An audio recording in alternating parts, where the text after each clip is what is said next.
Yes, omulangira Diaswa Lugembe Radio 4 103.3 ensunsuzi tugamba ebisala betulumbya corona buli wotuuka anaaba engalo tosemberera abantu nnyo naye ate ffe ekya interview atubaffe tubasemberera. Okay, olunaku olwaleero ndiko n'omuyimbi omu muyita upcoming oba omuyimbi ajja obugizi ku siini. Lwaki mufunye njagala ambuli challenges boze bafuna mu corona ono gwe tuli mu ssaawa eno ayina okupromoting endongo ye ssaawa eno tatambula ayina endongo gitwala mu disco teziriiwo ate naye nga y'omu ku bavuddeyo ne bakuba omulanga n'amanya nti nno kakube oluyimba lwa corona ne banne ne beegatta okulaba nga omulanga guno bagukwasa wamu bo nga ba upcoming.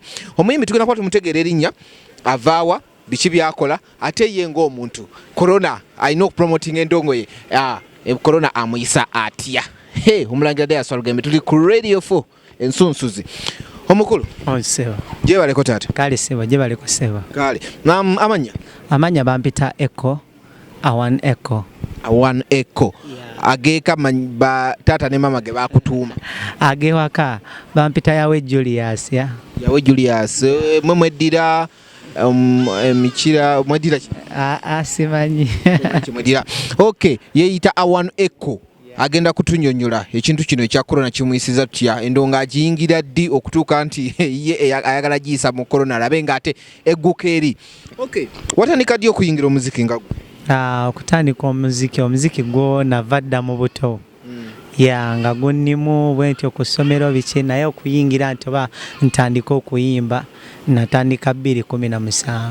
Tewali mu buto atayimbako ffenna mu nasale twabiyimba so ekyokugamba nti buli mwendongo yava buto mutulimba nnyo naffe twayimba wadde tetuli mu ndongo twayimbanga embaata ento biki so endongo ogiyingira ddi Echo?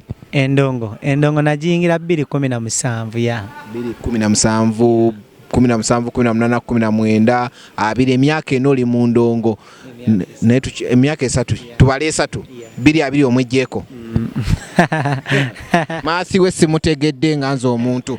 Okay, 2017 endongo n'ogiyingira oluyimba ki lwafulumya mu 2017? Oluyimba lwe nafulumya mu 2017 baluyita Namudiguli. Namudiguli ne luzannyawa?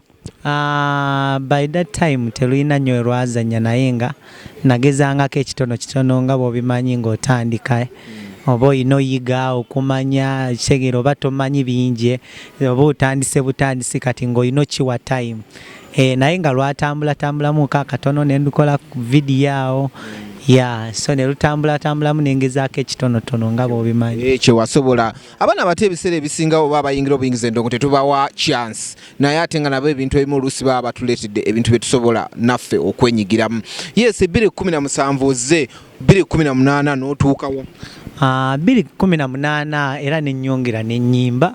Olina obuyimba bumeka in between awo? Nali ninawo ennyimba nga 3 nennyongerayo akayimba bakayita Nnyini Bisoko. Nyine ebisoko byaki ebisoko bitya? Ebisoko mu kuyimbeera. Okay. Yes, 2018 nayimba akayimbako na Zizi yanyimbirako kolasi bakayita Anyirira. Walala ono mwana nyirira hulalala ona suso tukula yawe katebe katambula Okay, Aziza Zoni yakuyambako mu promotions kuba by then bwe ngambira nti wobogambe ogwo mwaka Aziza Zoni already yali wamanyi yakuyambako mu promotion? Nedda teyanyamba mu promotion. Nga Aziza avayo nnyo neyesoma nti ayambye abantu kiki golwamu wa kolabo olwakuwa wati eddoboozi lye n'apyanta? No tekiri nti ye yali mainly like yansanga mu studio nga azze okukola oluyimba nga nine producer ebiseera ebyo yanyambanga Comic Pro Kakensa yanga yalinga era manager wange kati n'agamba oluyimba lulungi naye chorus enyuma nga mulimu eddoboozi eriri soft omanyize enkubalaga nanga kati kankugereze n'ayimbamu nekinyuma ne tugamba katulirekeremu ddala eryo lyennyini. In other words omukulu omanyi ebintu bino binnyumira abantu abayita ba star ajja n'asanga omwana mu studio n'ayagala okweteeka mu luyimba lwe nayeefuula nga amulaga ekyokukola kumbe yeepaatiikamu. Aziza Zoni yeepaatika mu luyimba lwe by then? Nedda just yaleeta idea okumpabula kati n'ayagala akikole tufune asobola okikola naye kati nze yasalawo ne ŋŋamba nedda eddoboozi lya Azizi lye liba likola ki walabira kumpi kati nze alabira ewalala already kati ye oluyimba lwagenda ku map nti yalina upcoming gwe yaleeta gwe yateramu eddoboozi kati gwe kyotaalaba gwe walabira kumpi olwo akasente okajjawa sente olwo omaze okusoma sente ozija abazadde bakuyambako by that time bwe natandika bwomu nempambana mpolampola nenfuna producer bamuyita Mickey Pro Kakensa mu Isos Music Studio ya kati nentandika okola ne Mickey Pro Kakensa nga nyambako nga nange bwe nkola ki olwo sente ozijjawa osoma tosoma abazadde baliwo nga sisoma wabula nga njiriba nga bw'obimanyi nti kuba kuyiriba nga njiribamu mu site bwenti mpolampola abantu abasinga ekigambo kuyiriba bakitegeera nti omulumu bamusalansawo musitula migugu kituufu ki kye wali okola ebyo nabikola nasitulako ku migugu nentundanga ku bintu by'abakyala awo mu paaka enkadde moola awo mu kajja bwentyo nga wenzija akasente mpolampola Okay. 2018 eyo 19 gye tubaddemu 2018 2019 oleese ekyo olwo 2020 eno ndeesa oluyimba enyimba ndimukola enyimba nyingi because nafunyeyo ne management nafunye omuntu yasazeewo okunteekamu kasente era nga ndi mu management kati bagiyita Vexo Entertainment chali yavuddeyo kuba abadde ndaba nga njiriba endongo yange n'agamba kyenkola nkyagala so far akafulumi 2020 wakafulumya ennyimba mmeka 2020 kati oluyimba olwakafuluma luli lumu baluyita I Got No Friend. So kumpamu akapera I got no friend since you leave me baby misana na chiro kumisinga got no friend since you leave me life bulika tiki mbakulowoza I don't wanna live in this life for miserable yeah man sagala bintu bya miserable wano already tuli mu corona yeah man anaino limba lunalabyeko olwa corona lwakoze oluyimba olwo twalukoledde mu studio bagita Good Vibes bakyali bange bakola track ne bampita kale producer yakola track nanoonya abayimbi ye bamanyi abayimba obulungi okusinziira ku ye nga bw'amanyi kati nankubira akasimu naŋŋamba eko oliwa mbadde njagala ojja oyimbe mu luno oluyimba lwa corona tukole oluyimba lwa corona tulukole lufulume so neŋŋendayo nenyimba oluyimba baluyita Let's Fight Coronavirus so awo wenyini how is the business right now moving mu sawa eno gitulimu ya corona gwenga upcoming artist this time business tetambula bulungi era buli omu buli wamu buli kimu ebintu tebitambula bulungi osegeera nti ebintu endwadde ekyankalanyiza buli kimu so ebintu mu transport nti like n'okutuukawo ogenda oyina tambulawo bw'oba toyina mmotoka okugenda ku radios otwala music oyina tambulawo kwegamba ebintu byekuttemu naye nga katusabe Mukama bijja kuta aba DJ bo kuba already mubadde muyina wali ensonga nti bwogendako mu kirabu DJ n'akuyisaamu anti kati ezo ze zimu ku challenge zikate eziriwo nti this time nendonga etambula mpola asegeera nti kuba oyinalaba radios na TVs ate kati mbadde sinabakola ki video y'olwo oluyimba kuba nabadde nina shootinga mu guno omwezi ate embeera nejjawo so nga ne video kuzikwata bazigaana toyina ngeri gy'okwatamu kuba oyinza ogenda ne bakwata machines so ne tuholdingamu tulinde embeera ekole ki ekakkanemu mpolampola kitegeeza ogwa mu ligi ya mwavu wakufa nedda omwavu tasobola kufa nga Mukama waali Mukama waabaawo tosobola kufa ne woba mwavu so kati mu mbeera eno gye tulimu eya corona gwenga gwe okoze otyo ogenda kolinga upcoming ogenda kola otyo okulaba nti endonga ate mujo ogipushingira ddala kuba already olina okuteekamu kingi gwenga omuntu financially oyimiridde otya ku ebyo ebya promotion kati luli mbadde njiribangamu naye kati nafunye management kati ekyo kiri eri ba manager naye era obuzibu webuli nti nabo bennyini bafuna obuzibu mu kupromotinga so naye nga management ekola omulimu gwayo. Ekola omulimu gwayo. So what's your way forward kadi ono corona agenda kuggwaho yajja kuggwa endongo tukomewo ntegeka kizo ina mu music industry nga gwe? Entegeka zonna ne management kuba kati nkola ne management. Entegeka tuli mukola music ne wakubadde buno obulwadde webuli fe we are in the studio tuli mukola work. Okola waka ne work plan byanjawulo. Osobola ofulumya music n'omwewuliriza mu kisenge kyo mu nyumba yo. What's the work plan okulaba you penetrate the industry?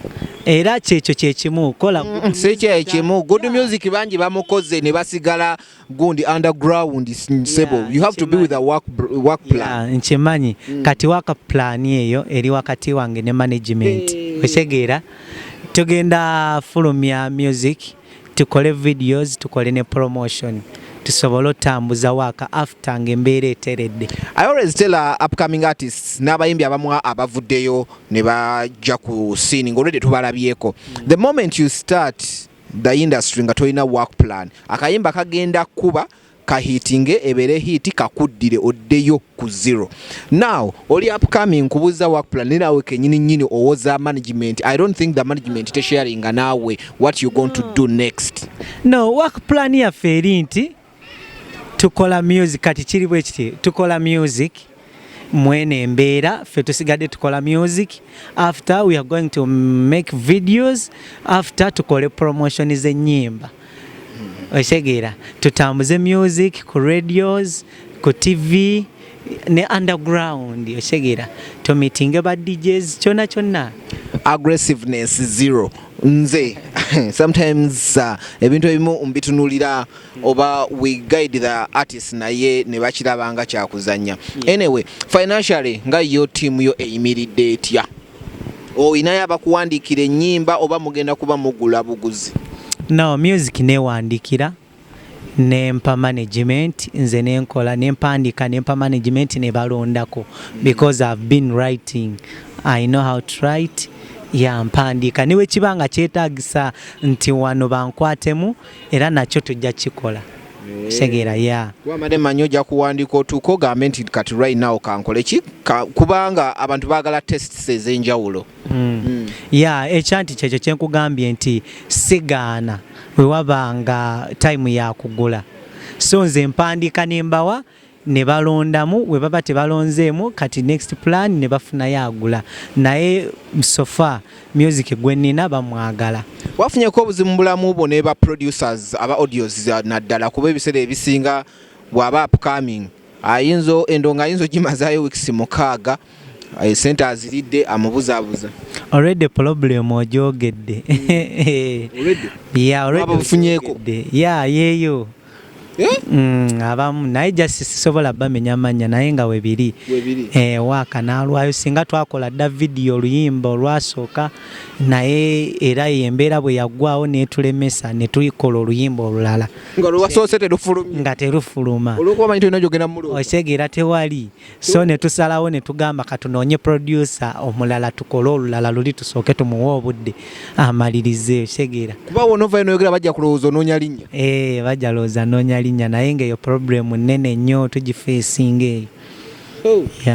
Osasula buli kimu producer nakusaba buli kimu n'okimuwa ate nobanga atamusasula. Osegeera so just naye era si bonna mubeeramu bamu na bamu.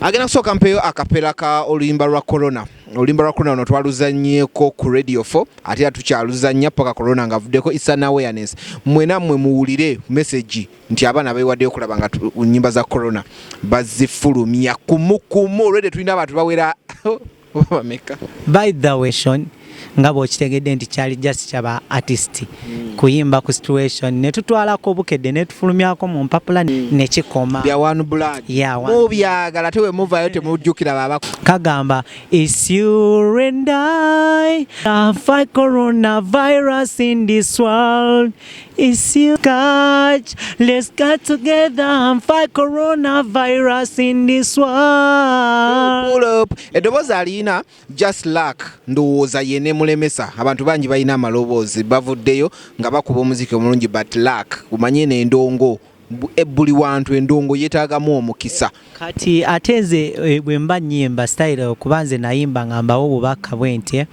check your symptom, use your wisdom, together we can fight this big problem. We got the power, we have the power. Bana Uganda mbasaba temunafuwa, prevention's better than cure. Abakola research temunafuwa, mugoberera mateka ge batuwa. Eko bagamba we got the power yo. So awo sigena kusukkawo naye abadde omulenzi omulenzi Eko awano Eko akugamba mbuno naye azze kupambana industry naye abaana bano bati nabo ffe tubawo omukisa tujja kolanga interview ezisingako ne ku zoono kuba aba upcoming omukisa kuba bali abakulu ate bavaawo bano betusigaza bwe tutabawa mukisa nabo ffe tujja kuba industry tugitemerako ettaka.